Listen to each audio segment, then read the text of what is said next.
Mtazamaji wa YouTube chaneli yetu ya Kalamu TV Online, tunaripoti taarifa hii kutokea mkoani Katavi. Katika hatua ya kulinda maslahi ya abiria na kudhibiti gharama za maisha, Mamlaka ya Udhibiti Usafiri Ardhi LATRA mkoa wa Katavi imepiga marufuku mawakala wa usafirishaji kupandisha nauli kiholela kufuatia mwendo wa kupanda kwa bei ya mafuta nchini. Hatua hiyo imekuja kufuatia maelekezo ya mkuu wa mkoa wa Katavi Mheshimiwa Mwanamvua Mrindoko aliyeitaka shirika hilo kusimamia kikamilifu sekta ya usafiri ili kuhakikisha hakuna ongezeko la nauli linalofanywa bila kibali rasmi cha serikali. Akizungumza wakati wa utekelezaji wa agizo hilo, afisa mfawidhi wa LATRA mkoa wa Katavi Bwana Allen Mwandri amesisitiza kuwa ni kosa la kisheria kwa wakala au mtoa huduma yoyote wa usafirishaji kupandisha bei ya nauli. Usisahau kubonyeza alama ya subscribe kwenye YouTube channel yetu ya Kalamu TV Online ili wa kwanza kupata taarifa zetu. Usisahau kubonyeza alama ya subscribe Kalamu TV Online. Nimesimama mbele yenu hapa kutekeleza maelekezo yaliyotoka ofisi ya mkuu wa mkoa. Mtakumbuka tarehe 1 mwezi wa 4 mwaka huu kulitokea changamoto ya kupanda kwa bei ya mafuta, hali iliyopelekea baadhi ya wasafirishaji kuongeza nauli kiholela. Sasa maelekezo ya serikali ambayo yalitolewa tarehe 1 ile ile na mkuu wa taasisi ya LATRA alielekeza yafuatayo.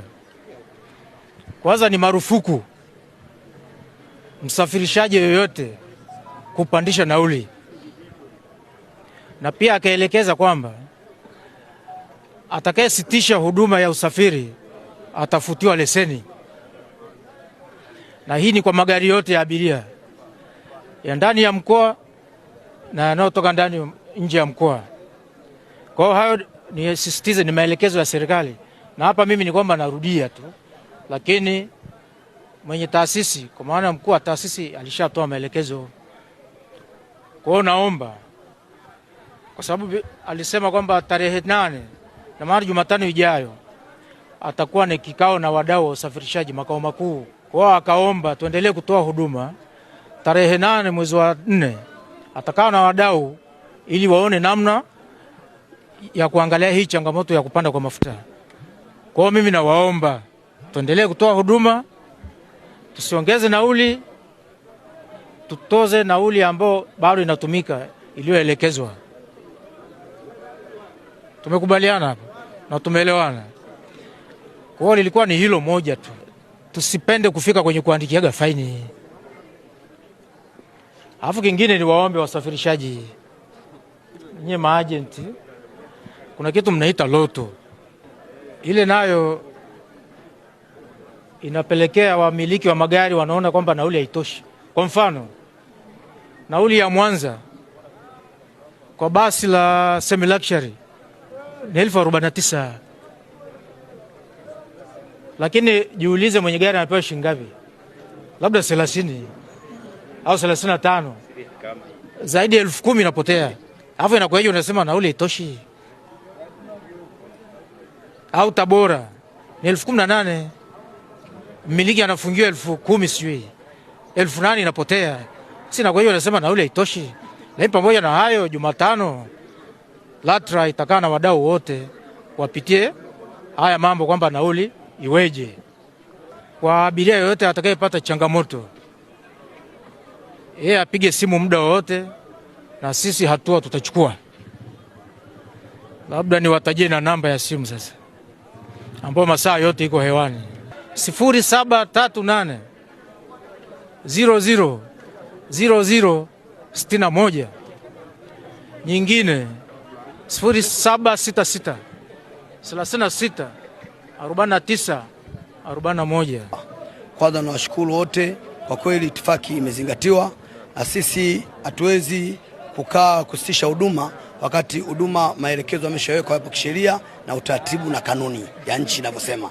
Kwa hiyo tunalipokea hili Mheshimiwa LATRA, na tunatoa elimu, tutakuwa kama mabalozi wenzetu na tutawapa taarifa kila kitu. Nawashukuru sana.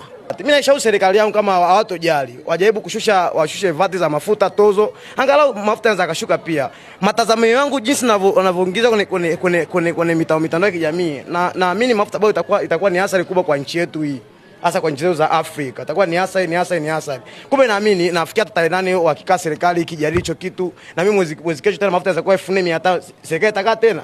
Kitu ambacho hakiwezekani. Wapanga bei ya mafuta ni serikali.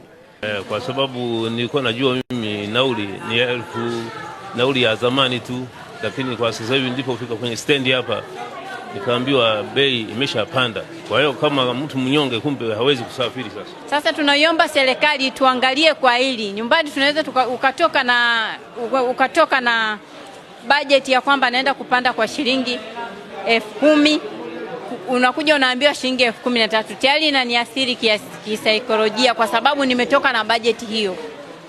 Tunaomba serikali tuangalie kwa hilo.